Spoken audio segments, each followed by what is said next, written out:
Mr. Speaker, I am pleased to give this statement today to update this honorable House and the listening public on the government's intentions with respect to reforming the way health care is financed in Bermuda. This is timely, Mr. Speaker, because health insurance premiums have just been adjusted for their annual increases and the public is feeling the impact. While HIP and Future Care were shielded from premium increases, we have received some reports, Mr. Speaker, that some persons experience insurance increases of up to 18.5% for a $540 per month premium, which would be low in most cases. This means an ordinary working person will have to find $100 every month to pay their health insurance premiums. This cannot be easy for most working families, Mr. Speaker. Now, let's be clear, Mr. Speaker. We understand how things like this have come to be. We are not here to blame insurance companies or the previous government for such premium hikes. And we fully appreciate that an increase of this magnitude was not experienced across the board, but it's a very real example of why we so urgently need to reform the way we finance health care. Mr. Speaker, we are using more health care services, and this caused the standard premium rate to increase by 6.4% from July 1st. There were no fee increases or only negligible benefit charges. So the only reason the premium for the minimum package increased is because our people are sicker, older, and receiving more health care. However, Mr. Speaker, what is rarely understood by many is that the standard package is protected from larger increases because it covers a large pool of persons. The minimal package takes the full Bermuda insured population of over 48,000 people as one group, as opposed to supplementary benefits, which only pool small groups. So although someone may have had a health incident requiring intensive care and a long hospital stay, they did not have to foot that bill alone because the minimal package is shared across 48,000 insured people in Bermuda. Had that person been in a group of only 5, 10, or 20 people, sharing the cost among their small group would have been a very heavy burden. Mr. Speaker, the way of pooling the risk among a very large group is the best way to protect us all. It prevents large sways due to one or two catastrophic or expensive events. A large community pool spreads the risk, minimizing the potential impact on a few people.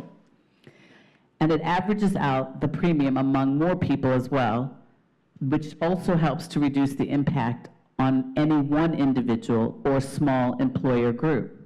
However, Mr. Speaker, the reason our health system currently can't protect people from 18.5% premium increases is because the proportion of health care that is protected by that large risk pool is limited.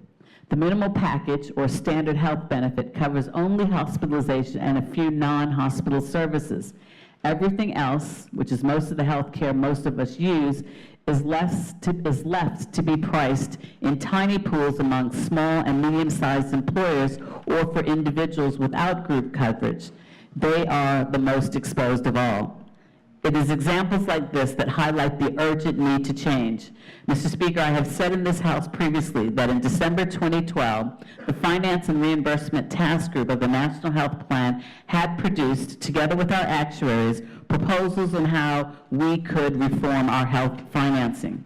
These proposals were developed to protect policyholders from these large sways, to stabilize health costs, and to move us towards ensuring everyone could have decent health coverage without breaking the bank. The proposals were developed with wide consultation and were priced actuarially. The full report is now available online on the government's website as well as the Bermuda Health Council.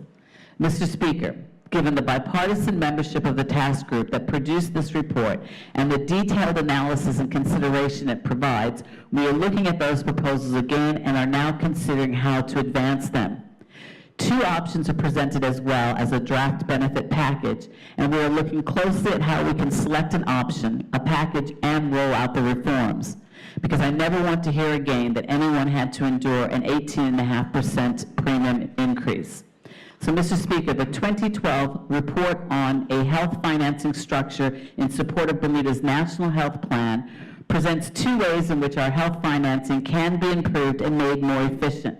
It assesses them on a number of criteria, including their capacity to pool risk, their financial strength, sustainability, administrative efficiency, and capacity to contain healthcare cost.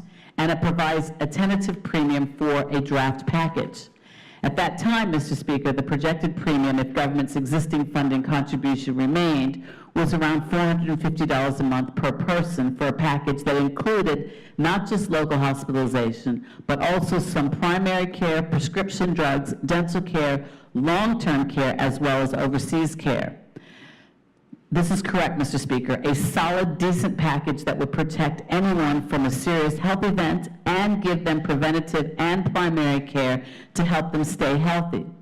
Now, since that time, prices and utilization have increased, so the projected premium today will not be the $450 of 5 years ago, but it will be better than what most people pay for this level of coverage today. This is within our reach, and it is achievable if we change the basic package and pool it differently, so that small groups don't take those hits and 18.5% premium hikes, and that is what I would like to see for all of our people. Real protection when poor health befalls us, and decent premiums when we're well.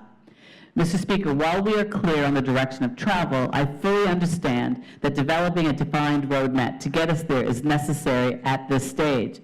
This is what my technical teams are working on, and I will be pleased to come back to this honorable House and my honorable colleagues and update you again in the coming months as this work progresses.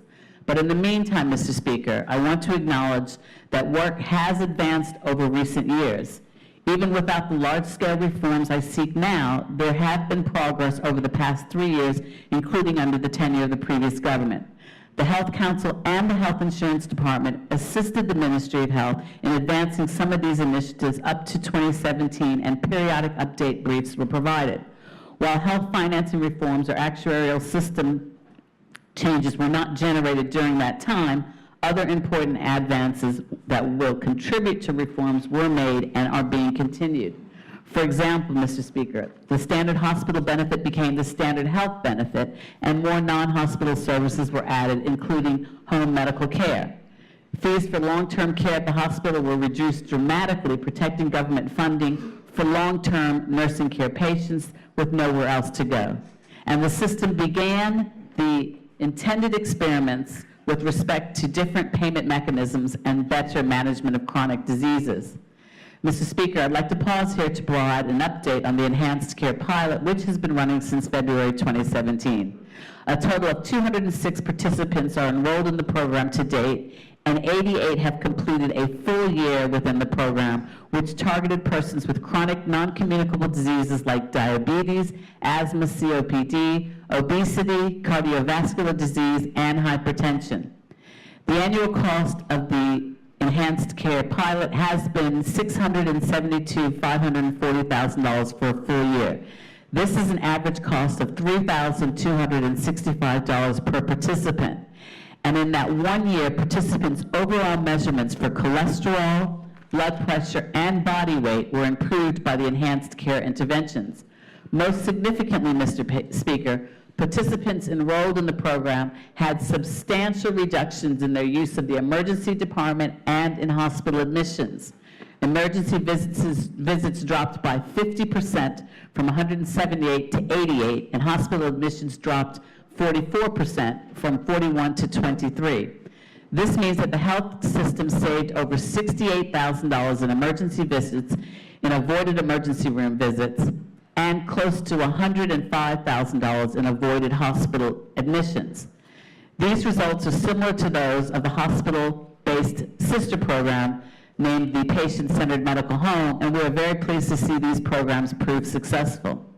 So what I'm also proud of, Mr. Speaker, is the bipartisan genesis of these programs, which proves how much good we can achieve when we share a vision for healthcare.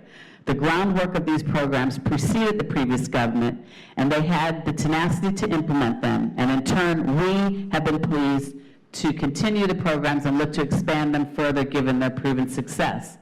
This is the way we must work on health reform, Mr. Speaker, with a unified vision, shared goals, and for the benefit of all Bermuda. Seeing the success of these programs as early grassroots of what we can achieve in reforming our health financing gives me great hope. Mr. Speaker, hope that we will be able to bring these full reforms to fruition, hope that better, more affordable health coverage is within our reach, and hope that the precedent we have established of shared goals and visions will bring us more successes like this one. Thank you, Mr. Speaker.